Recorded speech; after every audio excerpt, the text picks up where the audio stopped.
दोस्तों, अगर आप लोग मेरे वीडियोस रोज़ाना देखते हैं तो आपको पता होगा कि कुछ दिन पहले ही मैंने एक वीडियो अपलोड किया था जहां पर मैंने बताया था कि बीएसएनएल का एक न्यू सर्विस जो है पूरे इंडिया पे लॉन्च होने वाला है। उसका नाम है बीएसएनएल नेशनल वाईफाई रोमिंग। यानी कि अगर आपके घर में बीएसएनएल का एक वाईफाई है तो उस वाईफाई को आप घर के बाहर भी यूज़ कर सकते हैं। ठीक है, एक्चुअली ऐसा फैसिलिटी अभी तक किसी भी टेलीकॉम कंपनी के पास नहीं था और अभी भी नहीं है। सिर्फ बीएसएनएल ही पहली बार इसको लॉन्च कर रहा है।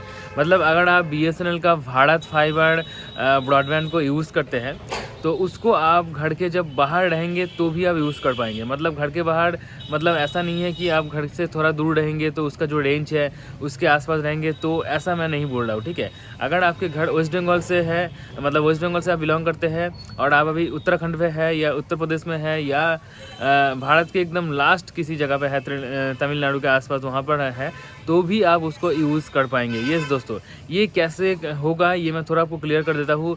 पहले भी मैं इसके बारे में बता दिया था।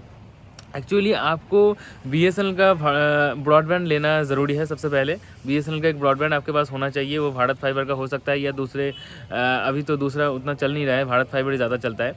तो भारत फाइबर का एक ब्रॉडबैंड आपके पास होना चाहिए और उसमें एक रिचार्ज आपको करना पड़ेगा। ठीक है, जैसे कि आपने अगर 399 का रिचार्ज कर लेते हैं तो आपको मान के चलिए कि 40 Mbps का जो स्पीड मिलेगा और 3300 GB का डेटा मिलेगा। ठीक है, तो 3300 GB डेटा आप घर में जब टोटल यूज़ करेंगे तो उसका तो खर्चा होगा ही होगा। बाहर भी अगर आप जाते हैं, ठीक है, तो बाहर अलग अलग जगह के अंदर बीएसएनएल के द्वारा पब्लिक हॉटस्पॉट लगाया जा रहा है। ठीक है, पब्लिक हॉटस्पॉट जो है ये आपको लगाना नहीं पड़ेगा, ये कंपनी खुद लगा रहे हैं अलग अलग जगह के अंदर, किसी स्टेशन पे, बस स्टैंड पे, स्कूल कॉलेज के आसपास या जैसे जहाँ पर थोड़ा लोग ज़्यादा है रहते हैं वहाँ पर, उसके साथ पार्क में भी हो सकता है, किसी हॉस्पिटल में भी हो सकता है। ठीक है, इस तरह से लगाया जा रहा है।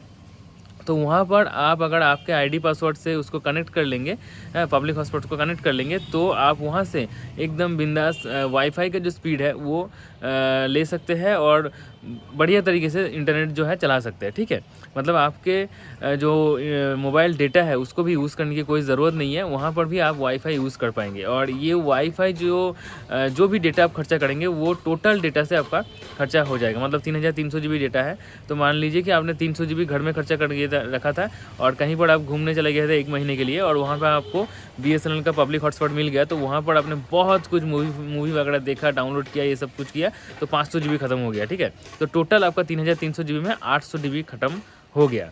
समझ रहे हैं? मतलब जो भी प्लान आप एक्टिव रहेगा आपका भारत फाइबर में, तो उसका ही स्पीड आपको बाहर भी मिलेगा और उसी टोटल डेटा से ही आपका खर्चा होता रहेगा। ठीक है, तो ये समझ लीजिए। और ये जो चीज़ है ये शुरुआत हो चुका है पूरे इंडिया में।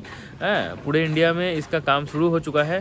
पहले तो सर्कल वाइज होगा, मतलब ऐसा हो रहा था कि वेस्ट बंगाल से अगर आप बिलोंग करते हैं तो वेस्ट बंगाल में ही कहीं पर यूज़ कर पाएंगे, लेकिन ऐसा अभी बताया जा रहा है कि इसको पूरे इंडिया पे लागू कर दिया जाएगा। मतलब अगर आप अलग राज्य से हैं तो भी आप इसको यूज़ कर पाएंगे। ठीक है, तो ये एक बहुत ही बढ़िया चीज़ होने वाला है।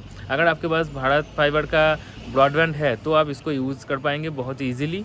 और ये जितना जल्दी लॉन्च हो जाएगा, पूरे इंडिया पे लॉन्च होना तो शुरू हो चुका है, लाइव हो चुका है बहुत सारी जगह के अंदर, लेकिन जगह जगह के अंदर जितना जल्दी हो जाएगा तो इसका जो फ़ायदा है बहुत सारे लोग उठा पाएंगे। ठीक है, अभी तो बीएसएनएल का ब्रॉडबैंड का जो प्राइस है वो भी बहुत कम हो चुका है और स्पीड आगे से बहुत ही बेहतर मिल रहा है। पहले तो कॉपर केबल की मदद से मिलता था, लेकिन अभी फाइबर ऑप्टिक केबल की मदद से मिल रहा है, तो बढ़िया मिल रहा है। ठीक है, तो ये एक छोटा सा न्यूज़ था, आप सभी को मैंने बता दिया। इस तरह का हर एक अपडेट बीएसएनएल रिलेटेड हर एक अपडेट जानने के लिए प्लीज़ मेरे चैनल के साथ जुड़े रहिए। चैनल को सब्सक्राइब कर दीजिए, बेल आइकन को प्रेस करके मेरे साथ जुड़े रहिए, क्योंकि हर सुबह के 11 बजे मैं आप सभी के लिए बीएसएनएल रिलेटेड अपडेट न्यूज़ लेकर आ जाता हूँ। तो चलिए दोस्तों, आज के लिए इतना ही। Good bye and take care.